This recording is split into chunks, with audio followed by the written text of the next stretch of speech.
자, 강원도 철원의 한 육군부대에서 병사가 머리에 총탄을 맞아 숨진 사건이 일어난 가운데 이 유족들이요, 이번 사건이 인근 사격훈련장에서 날아온 도비탄에 의한 사고로 추정된다는 군 발표에 수긍할 수 없다라는 입장을 밝혔습니다.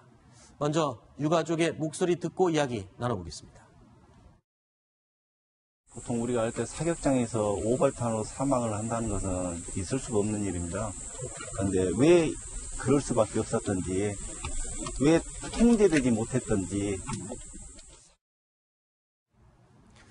자, 오늘 송영무 국방장관의 특별수사 지시가 떨어졌습니다. 국방부 오늘 오전 9시부터 관련 사고에 대한 수사를 본격적으로 시작을 했죠? 네, 맞습니다. 오전 9시에 송영무 국방장관이 이례적으로 즉시 특별수사에 착수할 것을 지시했습니다. 사실 이전에는요, 도비탄이 그 사고의 원인이다, 그렇게 수사 결과를 발표를 했습니다만, 도비탄은 사실 총에서 발사되어 날아가는 중에 어떤 장애물을 만나서 이렇게 휘어진 총탄입니다. 하지만 직격탄일 가능성도 있다는 유족들의 주장에 따라 좀 더 수사를 해서 명쾌하게 사건의 결말을 짓자, 이런 얘기를 했습니다. 자, 이 사건의 가장 큰 논란 두 가지입니다. 과연 어딘가에 맞고 튕겨져 나온 도비탄에 맞아서 목숨을 잃은 것인지, 아니면 도비탄이 아닌 사격장에서 발사된 총알이 그대로 날아와서 피살된 것인지, 자, 어떤 두 가지 중에 하나의 의혹들이 지금 논의가 되고 있습니다. 자, 먼저 국방부의 입장, 군의 입장을 들어보시겠습니다. 이번 사고는 도비탄에 의한 사망으로 추정됩니다. 군 수사기관은 당시 인근 부대가 사격장에서 사격을 진행 중이었다는 점 등을 고려해 모든 가능성을 열어두고 자세한 사고 경위 및 원인을 조사 중에 있습니다. 자, 처음에 유족의 입장을 들어봤었는데 도비탄에 의한 사고가 아니다. 이거는 실제로 직접 날아온 탄에 의한 사고다라고 유족들은 주장하고 있고, 군에서는 지금 도비탄이라고 밝혔어요. 근데 유족들이 도비탄이 아니라고 할 수 있는 그런 근거는 뭡니까? 도비탄, 그러면 딱딱한 물체에 맞았다면 탄두가 찌그러졌을 거 아닙니까? 그렇죠. 그렇죠? 네. 이제 확인이 안 됩니까? 지금 군에서 도비탄이라고 확정 발표를 한 건 아니고, 네. 도비탄일 가능성을 비롯해서 이제 가능성을 열어놓고 보겠다, 네. 이런 내용인데, 지금 유족 측의 말씀은 엑스레이를 보니까 탄두가 멀쩡하더라는 것이죠. 변형된 부분이 없더라. 그러면 어딘가에 맞고 날아온 도비탄이 아니라는 소리잖아요. 아닐 가능성도 있다. 네. 그런데 이제 그 탄두가 변형이 될 정도면 사실 총알이라는 게 우리가 알고 있는 총알 이 정도 되지 않습니까? 네. 그런데 사실 날아갈 때는 대부분 탄피예요. 탄피는 떨어지고 그 탄두만 날아가는데 탄두는 뭐 한 2cm 정도, 2, 3cm도 채 안 됩니다. 네. 그러니까 이게 변형될 정도가 사실 힘들어요. 네. 그러면 이제 상당히 그 기스가 났을 수 있고 스크래치가 났을 수 있겠죠. 네. 흠집이 생겼을 수 있다. 흠집은 이제 엑스레이로 안 보일 수가 있는 겁니다. 아, 그래서 어딘가에 부딪혀서 생긴 흠집은 엑스레이에 안 보일 수도 있는 것이죠. 수도 있다. 네, 그러니까 부검을 해서 총알을 꺼내 봐야 정확하게 알 수 있는데, 네. 문제는 저쪽의 지형이 도비탄이 생길 만큼의 그런 지형은 아니더라. 네. 그래서 제가 어제는 도비탄일 수도 있지 않느냐, 그게 더 가능성이 높지 않느냐라고 했는데, 왜냐, 일반적인 사격장의 지형을 저는 생각을 했었어요. 네. 그런데 이제 오늘 제가 이 방송 출연을 위해서 하루 종일 그 지역을 연구를 하고 알아보니까, 네. 도비탄이 생길 가능성이 있는 지역은 아니더라는 판단을 저는 했습니다. 저희가 그래서 이곳 지형과 도비탄일 가능성이 아닌 이유에 대해서 한번 추정을 해봤습니다. 먼저 사격장 자체가 상식적으로 이해할 수 없는 구조가 몇 군데 있었습니다. 일단 첫 번째는요, 사격장에 타겟이 있는 바로 뒷부분, 바로 이 길에 오솔길이 있습니다. 사격장 타겟과 사고 지점 불과 49m밖에 떨어져 있지 않습니다. 총알이 날아오는 방향에 오솔길이 있다니, 일반적인 사격장의 구조와는 정말 다른 구조였습니다. 그리고 두 번째 중요한 각도입니다. 사격을 할 때요, 군대에 갔다 오신 분들은 아실 겁니다. 이 줄임말로 멀가중, 멀멀가중, 멀리 있는 표적, 가까운 표적, 중간 표적, 이렇게 해서 100m, 150m, 보통 250m의 멀리 있는 타겟을 사격하게 됩니다. 그런데 자, 총을 한번 쏴볼까요? 250에서 270m를 날아간 총알, 근데요, 조준을 할 때 총알의 포물선 때문에 타겟을 조준하는 방법이 조금씩 다릅니다. 100m 지점은 거의 일직선에 가깝게 날아가기 때문에 그냥 정 가운데를 조준해도 되지만 거리가 점점 멀어질수록 포물선이기 때문에 약간 위쪽을 바라보고 조준하는 특성이 있습니다. 이럴 때 가장 멀리 있는 총알을 타겟을 맞추기 위해서 총을 타겟보다 조금 더 위로 잡았다. 이렇게 될 경우 사격장을 넘어서 이 오솔길까지 총알이 날아갈 가능성이 있지 않겠냐, 이런 계산을 해봤습니다. 자, 그렇다면 이 깎여진 사격장의 뒷면을 넘어서 갔을 가능성이 있을까요? 높이가 14m 정도가 됐습니다.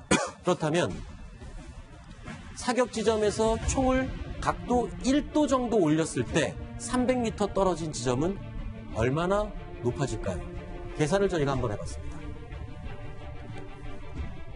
각도 1도를 높일 때 300m 떨어진 곳에서는 약 5.2m가 높아집니다.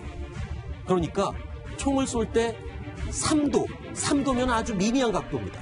3도만 높여도 제가 계산을 해보니까 15m 정도가 높아집니다.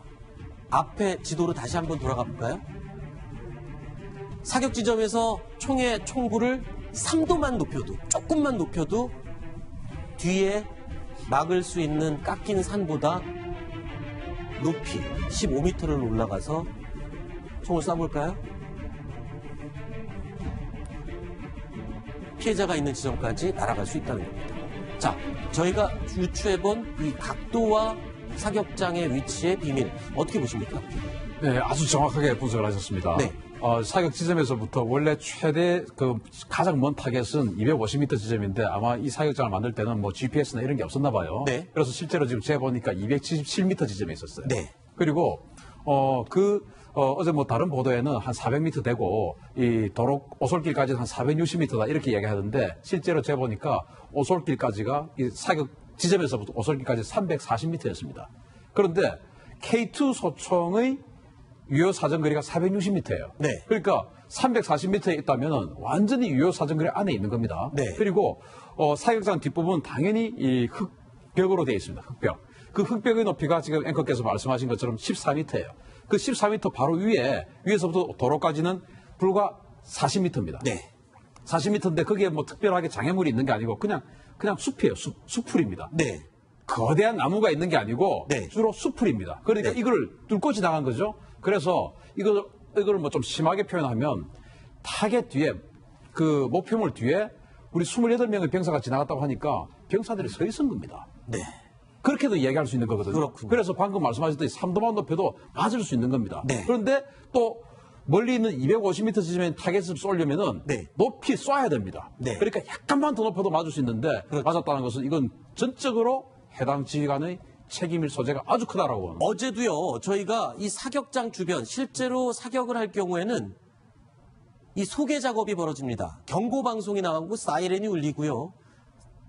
총알이 날아갈 수 있는 방향에 있는 모든 사람들을 밖으로 나가도록 통제를 하게 되어 있습니다. 근데 군에서는 분명히 경고 방송도 하고 사이렌도 울렸다고 얘기를 하고 있습니다만 일부 주장에, 유족들의 주장에서 이런 얘기가 나오고 있습니다. 인솔자가 이어폰을 끼고 음악을 듣고 있었다.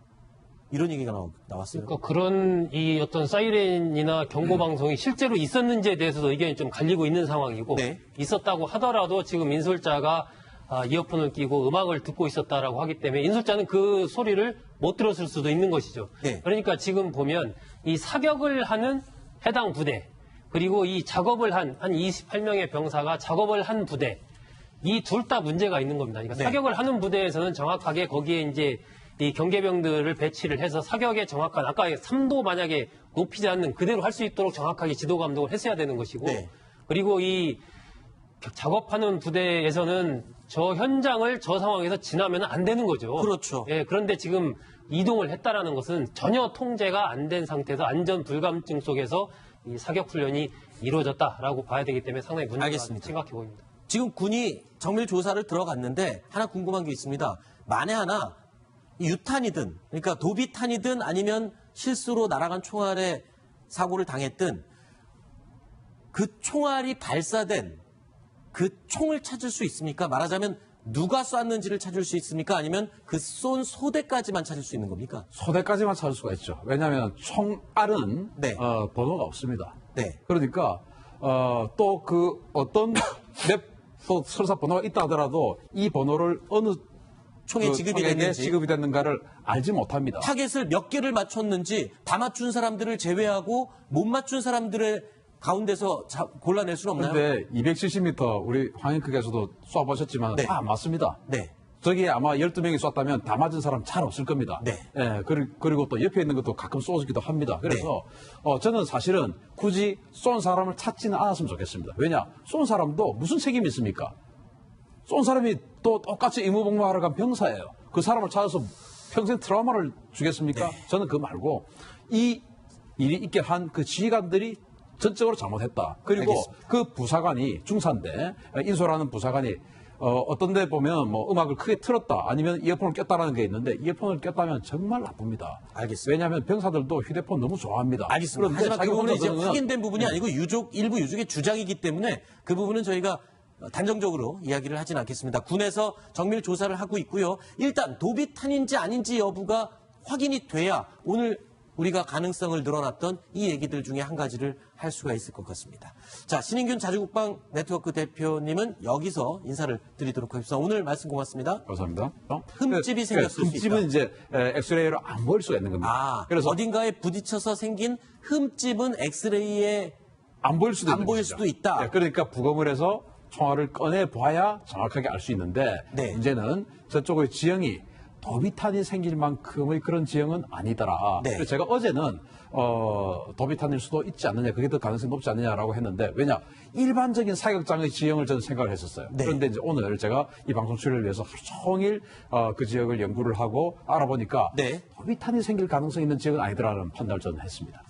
저희가 그래서 이곳 지형과 도비탄일 가능성이 아닌 이유에 대해서 한번 추정을 해봤습니다. 먼저 사격장 자체가 상식적으로 이해할 수 없는 구조가 몇 군데 있었습니다. 일단 첫 번째는요. 사격장에 타겟이 있는 바로 뒷부분, 바로 이 길에 오솔길이 있습니다. 사격장 타겟과 사고 지점 불과 49m밖에 떨어져 있지 않습니다. 총알이 그렇게 수사 결과를 발표를 했습니다만 도비탄은 사실 총에서 발사되어 날아가는 중에 어떤 장애물을 만나서 이렇게 휘어진 총탄입니다. 하지만 직격탄일 가능성도 있다는 유족들의 주장에 따라 좀 더 수사를 해서 명쾌하게 사건의 결말을 짓자 이런 얘기를 했습니다. 자, 이 사건의 가장 큰 논란 두 가지입니다. 과연 어딘가에 맞고 튕겨져 나온 도비탄에 맞아서 목숨을 잃은 것인지 아니면 도비탄이 아닌 사격장에서 발사된 총알이 그대로 날아와서 피살된 것인지 자, 어떤 두 가지 중에 하나의 의혹들이 지금 논의가 되고 있습니다. 자, 먼저 국방부의 입장, 군의 입장을 들어보시겠습니다. 이번 사고는 도비탄에 의한 사망으로 추정됩니다. 군 수사기관은 당시 인근 부대가 사격장에서 사격을 진행 중이었다는 점 등을 고려해 모든 가능성을 열어두고 자세한 사고 경위 및 원인을 조사 중에 있습니다.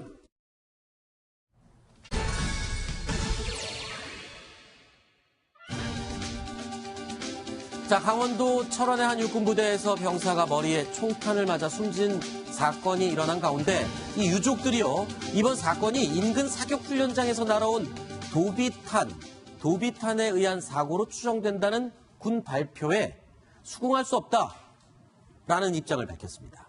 먼저 유가족의 목소리 듣고 이야기 나눠보겠습니다. 보통 우리가 할 때 사격장에서 오발탄으로 사망을 한다는 것은 있을 수가 없는 일입니다. 그런데 왜 그럴 수밖에 없었던지, 왜 통제되지 못했던지. 자, 오늘 송영무 국방장관의 특별수사 지시가 떨어졌습니다. 국방부 오늘 오전 9시부터 관련 사고에 대한 수사를 본격적으로 시작을 했죠? 네, 맞습니다. 그 오전 9시에 송영무 국방장관이 이례적으로 즉시 특별수사에 착수할 것을 지시했습니다. 사실 이전에는요, 도비탄이 그 사고의 원인이다. 자, 처음에 유족의 입장을 들어봤었는데 도비탄에 의한 사고가 아니다. 이거는 실제로 직접 날아온 탄에 의한 사고다라고 유족들은 주장하고 있고 군에서는 지금 도비탄이다라고 밝혔어요.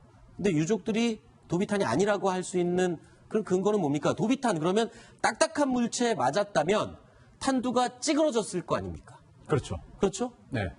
이제 확인이 안 됩니까? 지금 군에서 도비탄이라고 확정 발표를 한 건 아니고 네. 도비탄일 가능성을 비롯해서 이제 가능성이 열어놓고 보겠다 네. 이런 내용인데 지금 유족 측의 말씀은 엑스레이를 보니까 탄두가 멀쩡하더라는 것이죠. 변형된 부분이 없더라. 그러면 어딘가에 맞고 날아온 도비탄이 아니라는 소리잖아요. 아닐 가능성도 있다. 네.